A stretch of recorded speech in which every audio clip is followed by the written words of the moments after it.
WS is upset. I don't trust her completely after her infidelity. Though we are reconciling, she is pregnant and asked me about trust, and I told her it takes time. She did not have a great reaction to this and is scared about the future and having a baby. I kind of hate having to recap this situation, but to avoid some common questions, I will. My wife Amy had an infidelity episode. We have been together for almost 7 years, I believe, since college. We got married a year or so after. It's a long and frankly tiring story to repeat, but I'm aware my behavior needs context. To start, she lost weight, in her words, felt attractive for the first time in her life. She has always been pretty, but was mostly into the whole body positivity movement till we started losing weight due to a medical concern. She and her friends started showing themselves online to strange behind my back and my wife got addicted to the attention. When her friend tried to get her to calm it down as she started going too far, doing private cams, sexting, and accepting money from folks for private streams, she apparently didn't listen. I knew something was up with the lying, secrecy, gaslighting and all that, but the final straw was overhearing a combo between Mimi and Amy where Mimi told her she was taking things too far and that she was going over the line, but I wasn't sure how or what it was about, and Mimi threatened to tell me herself if Amy didn't talk to me. I never thought at the time, but looking back, someone else would have considered this a sign that Amy was cheating on me with Mimi. I mean, they kind of were, but given our sexual history with Mimi,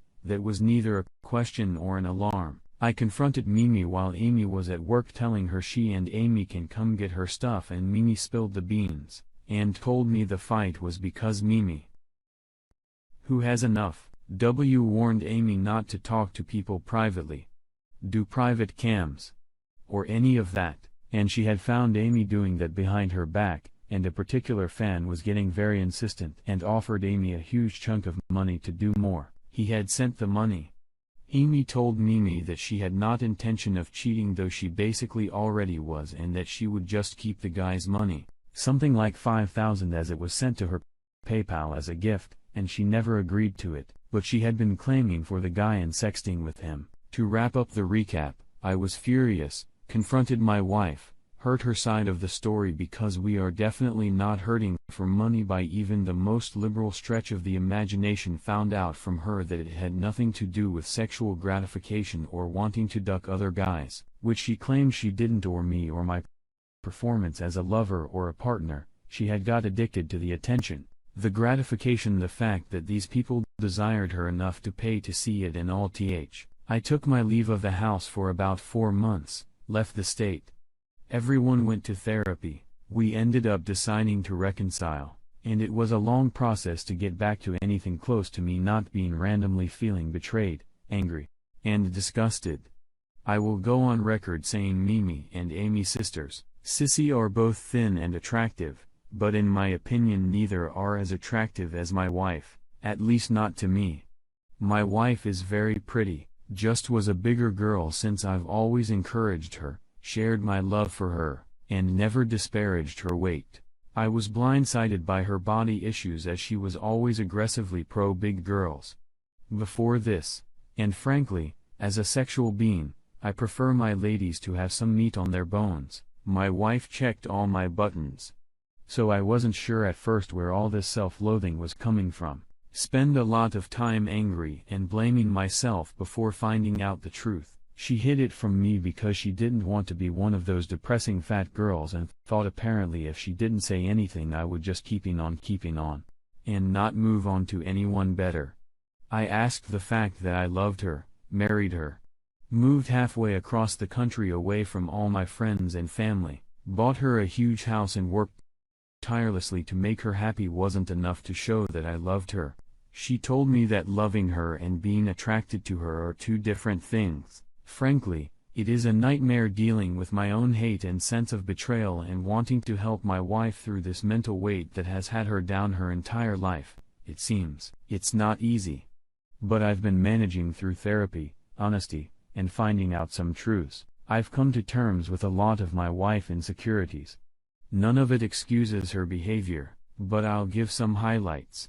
She was bullied by her thin sister most of her life for being big after being overweight killed their mother. I didn't know her stepmother was not their real mother till now. She had always been sore that I had liked her sister before we got together, and thought I settled for her, and thought that all my support, love, and encouragement was just what I had to do because I was stuck with the consolation prize. There are some more, but basically, she spent the entire relationship feeling like a charity case or something. With that out of the way, current situation, Amy is pregnant before you ask. Yes, got a paternity test as soon as it was viable. Things have been going well between us after a really rough time. Intimacy was hard for me, even returning to my home took me time.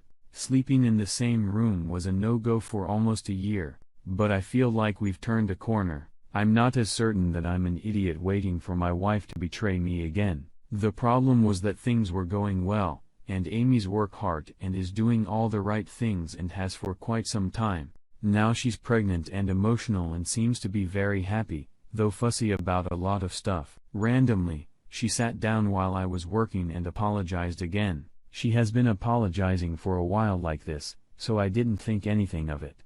She starts crying and says she almost ruined us and that she wants to be a good mom and a better wife. She laments her actions and talks to me some more about her fears coming up. The fact that the video she put online can come back to bite her at any time and may make life miserable at any moment. She talks about how stupid she was and how sorry she was and how she's so happy that she was given another chance. How she knows she doesn't deserve it or me, but that she is happy that I found it in my heart not to abandon her. I hugged her and all was good. For about a few seconds. She then says something that irked me. She said she was happy that I trusted her enough to try. I stopped because that was the first thing she said that felt wrong. It must have shown on my face, so she asked me what. I shrugged and told her thank you and said it's going to be difficult for everyone, but I've made the decision to try and make it work. Because I love her. She picks up on the evasive answer and asked me again what the problem was. I looked at her and told her that trust takes time. I then told her that once you break something, no matter how much care you put into gluing it back together, it will never be whole again. It will never be what it was. You lose flakes, little dust particles, pieces that made it what it was, and when you sit it down, even if you got it looking exactly like it should, you're careful, 'cause you know it can break easier the next time. Amy asks if that means she's never going to live down what she did. I told her I didn't know, that I hope so. But that's all I had was hope. She asked if that meant I would never trust her again. I told her I don't know. Trust takes time. Right now, I have hope that things will be better, but as far as faith and trust, I simply can't have faith, and I don't completely trust anyone anymore. I told her that statistically speaking, it was far more likely that she cheat on me or betray me than that everything is good from now on. Most people who commit infidelities are repeat offenders, and most people who reconcile find out later that their spouse just got better in hiding their illicit activities. She found a reason once to lie to me, to betray me, to gaslight me, to put our entire relationship at risk, and it wasn't hard to find some justification. I told her the mind is an amazing tool, and that people can justify a lot of things. I hope we make it and everything will be okay. I love her and have chosen to take the risk, but I'm not in a position to offer my trust, and I'm just not the kind of person who has strong faith in things I can't quantify. All the data is telling me I'm a moron and that having a child with her is probably a mistake I will end up sorely regretting for giving a cheater seems to be, but I love her and she seems sincere, so I'm betting against the odds. I hope the trust returns, but it takes time. In the meantime, she has all my hopes. She did not take this well at all. In fact, she started ugly crying.